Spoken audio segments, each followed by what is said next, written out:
नमो भगवतो वासुदेवाय। मित्रों, स्वागत है आप सभी लोगों का अपने यूट्यूब चैनल जय हो जौनपुर में। चलिए भैया, यूपीपी का एग्ज़ाम डेट भी आपका फिक्स हो गया 17 और 18 को। ठीक, यह एग्ज़ाम डेट दो पालियों में होगा, फर्स्ट और सेकंड, यानी कुल आपको आपके चार पेपर करवाए जाएंगे भैया, जिसमें अलग अलग परीक्षार्थी शामिल होंगे। ठीक, अच्छा आइए भैया, तो बिना समय लिए हुए, अब एग्ज़ाम डेट नज़दीक है तो समय लेने की कोई बात ही नहीं, बिना समय लिए हम लोग क्या करेंगे, आज के टॉपिक की शुरुआत करेंगे। तो जितने लोग वीडियो को देखें भैया, लाइक और शेयर कर दें, हो सके तो सब्सक्राइब कर देंगे तो और अच्छी बात रहेगी। ठीक, तो आज हम लोग भैया बात करते हैं जहां से एक क्वेश्चन फिक्स रूप से आपसे पूछा जाता है। हम मिलाकर बात करेंगे चार कवियों के छायावाद के चार स्तंभ, जहां से एक क्वेश्चन आपका फिक्स है। छायावाद के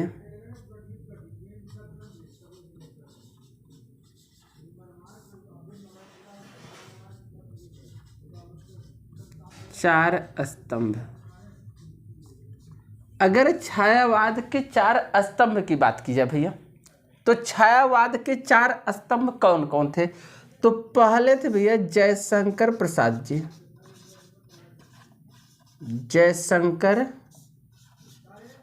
प्रसाद जी, ध्यान दीजिएगा, अगर जयशंकर प्रसाद जी की बात की जाए भैया, तो इन्हें कलाधर के नाम से भी जाना जाता है। कलाधर, ठीक, कलाधर के नाम से भी जाना जाता है। दूसरी चीज भैया, इनके बारे में जानिए,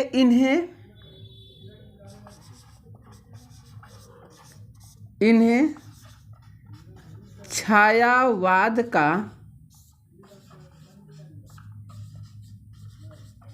ब्रह्मा भी कहा जाता है। इन्हें छायावाद का ब्रह्मा भी कहा जाता है। छायावाद का क्या कहा जाता है भैया?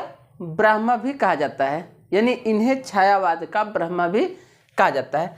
अब रही बात भैया इनकी रचनाओं की ना, तो ध्यान दीजिएगा, इनकी रचना भैया, रचना की बात करें तो इनकी रचना है आंसू,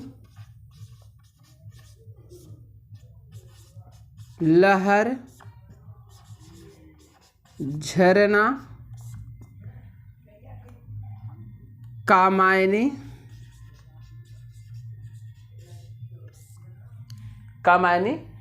इन्हीं की रचना भैया शोकोच्छ्वास,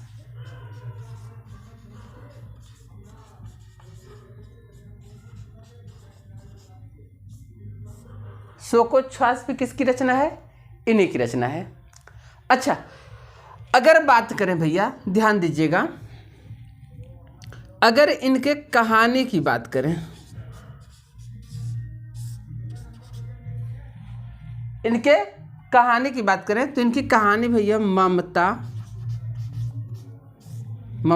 हालांकि इनकी अगर प्रथम कहानी की बात की जाए भैया, तो ग्राम, यह इनकी प्रथम कहानी है।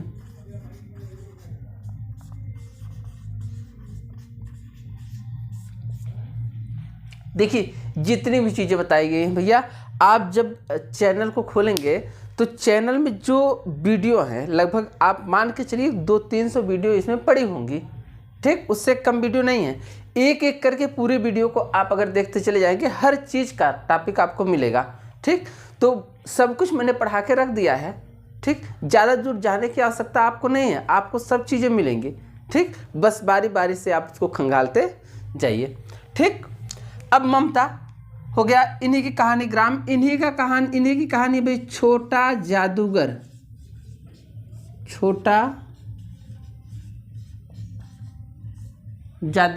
इन्हीं की कहानी है। इन्हीं की कहानी है भैया पुरस्कार। ठीक, इन्हीं की कहानी है भैया पुरस्कार। के बाद इन्हीं की कहानी है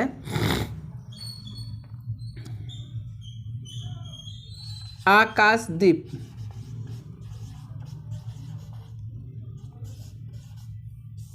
द्वीप नहीं है, दीप, आकाशदीप।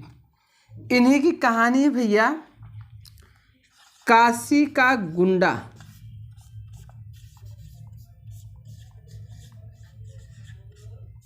काशी का गुंडा, कभी कभी केवल गुंडा करके दे देता है, तो ध्यान दीजिएगा, वो कुंडा कोई और नहीं था, वो काशी का ही गुंडा है। ठीक, अच्छा इन्हीं की कहानी है भैया महाराणा का महत्व। महाराणा का महत्व। अच्छा एक चीज ध्यान दीजिएगा भैया, अगर इनकी एक है भैया, ध्यान दीजिएगा, पहले उपन्यास की बात करता हूं। इनका उपन्यास है कंकाल तितली।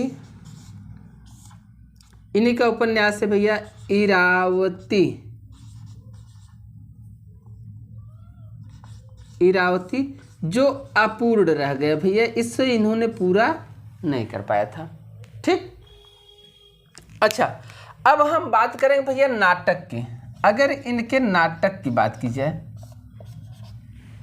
ध्यान दीजिएगा, ये ऐतिहासिक नाटककार थे।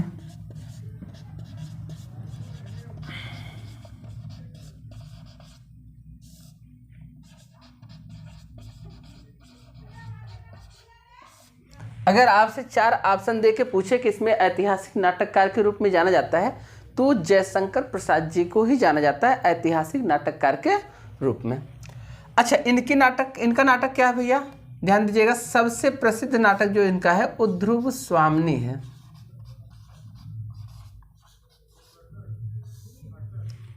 ठीक, ध्रुव स्वामिनी। और इन्हीं का नाटक है भैया चंद्रगुप्त। इन्हीं का नाटक भैया स्कंदगुप्त।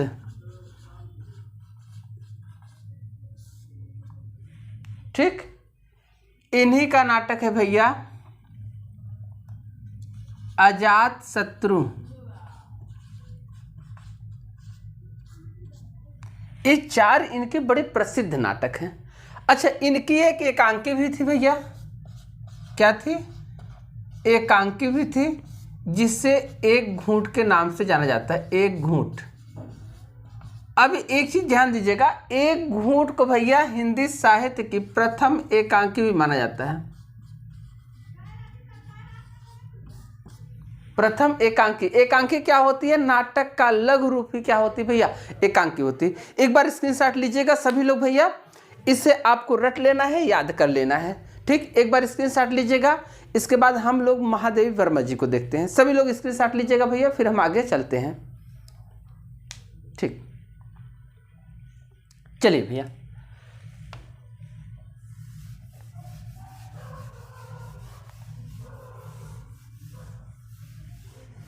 अब हम लोग देखेंगे महादेवी वर्मा जी को। अच्छा एक चीज ध्यान दीजिएगा, आज हम लोग जो छायावाद के 4 स्तंभ हैं, इसमें आधे को हम देख लेते हैं, आधे को हम लोग कल देख लेंगे। ठीक, कल देख लिया जाएगा जो होगा। ठीक, अच्छा अगर महादेवी वर्मा की बात की जाए भैया,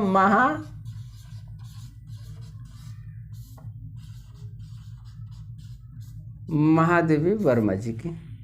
ठीक, एक चीज ध्यान दीजिएगा इनके बारे में, वर्मा जी के बारे में ध्यान दीजिएगा, इन्हें आधुनिक काल का मीरा कहा जाता है।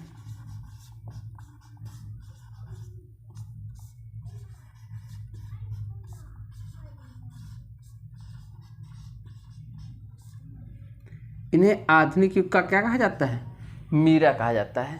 ठीक, श्रेष्ठ कवियत्री भी थी भैया। इन्होंने स्त्री विचार विमर्श को लेकर बहुत आगे तक बढ़ाया। ठीक, कारण भी था कि ये जहाँ शिक्षा ग्रहण करने के लिए गए थे, वहाँ जो संत जी थे उन्होंने पर्दा लगा के तब इनसे बात करना शुरू किया।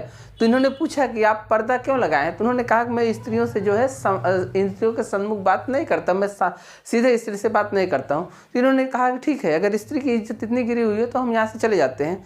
इसके बाद इन्होंने किसी से भी शिक्षा ग्रहण करने के लिए नहीं गए। इन्होंने स्त्री विचार विमर्श को इतना आगे किया कि जाहिर सी बात है कि इनको एक स्त्रियों की विचार प्रेरक कथानक के रूप में जाना जाता है, कहानीकार के रूप में भी जाना जाता है। ठीक, अच्छा आगे चले भैया। अगर महादेवी जी की बात की जाए तो इनकी काव्य संग्रह है निहार। नंदलाल जी की पुत्री थी ये।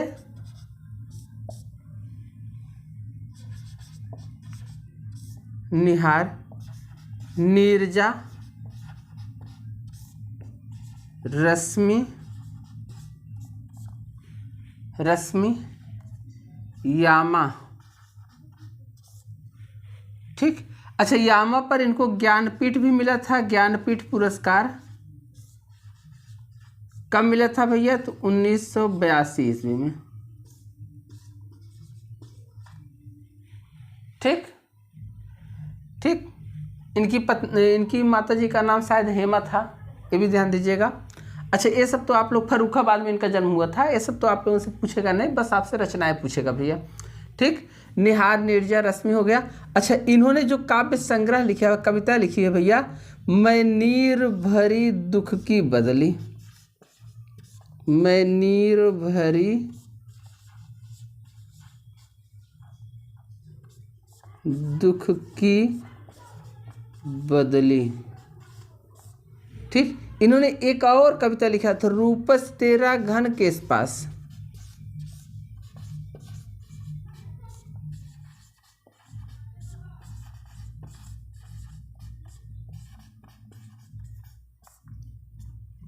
रूपस तेरा घन केस पास।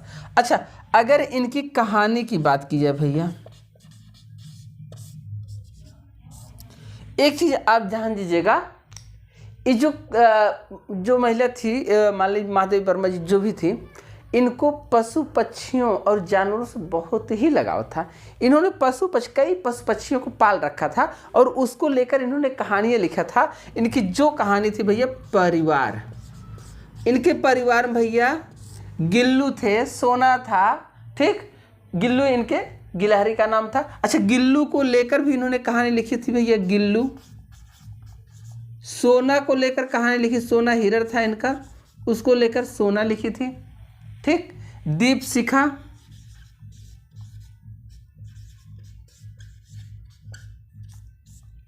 अच्छा, एक रेखा चित्र मिलता है जिसे स्मृति की रेखा कहते हैं, मैं लिख देता हूं उसको, लेकिन आप लोग जानते रहिएगा। स्मृति की रेखा,